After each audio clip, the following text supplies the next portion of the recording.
We're a long way from building an overall picture of the GC and how the race will pan out. And obviously there's a lot of things can happen between now and the end of the race. However, I do want to talk about the overall favourites, who we fancy for the GC.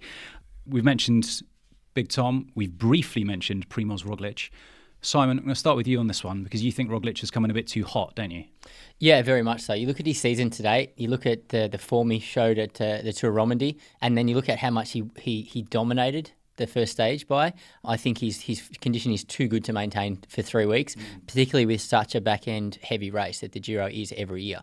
So I think he's definitely too hot on condition, and I don't think he probably has the support in the team when it comes to the mountains that he require in the back end of the race. Even after watching today's stage, I'm sort of changing my mind all the time. But I've got to go with Simon Yates now, actually. You're going to go with Brad's man. Brad's fallen in love with him. You think Simon Yates in the right place? There's something about his demeanour this year that is different to last year. Even the comment he made in the press conference is so unlike him. So go on, give us a. Do you know what he said? Do you give it to us? Well, I know what I've been told he said. I don't know the context or the tone with it. He said, and we're going to need to bleep me out here because the presenter should never swear. But he said, "If my show, you can swear." Thank you. Permission from Sir Bradley Wiggins to swear. He was asked about who the favourites were, and he just answered flatly. And I think this was tongue in cheek as well. Remember, he just said, "Look, it's me." I think I am.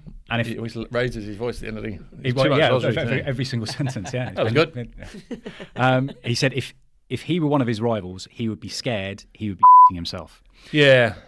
I mean, that's a lot to put on yourself at the start of a Grand Tour, But I think there's something lost in translation there as well, because to a British ear, that's tongue in cheek. There's a bit of there is a bit of playfulness in there. There's quite a few idiots in that room as well. But what I will say is, he backed it up the day after in that prologue. Yeah. He's finished second, and he's right in there. He's beat Nibali and all these guys. And I mean, you've raced with him, Simon. He's quite relaxed. As a leader, I don't know. I've never really ridden around him, but is he quite vocal, telling the other guys what he wants to do in the bus in the morning, for example? Well, I never raced with Simon when he was a leader. He was my teammate when he first turned professional. As a neo-pro, we actually roomed together quite often those early years. He's a guy that was very respectful. He would take on criticism. He'd take on feedback. He'd take that on board, and he would adjust what he was doing. Yeah. So he was as a part of many teams that I was involved with over the years. I always thought he was very calculated in his approach, and sort of really saw his potential as a leader early on. And it's fantastic to see him develop the way he has.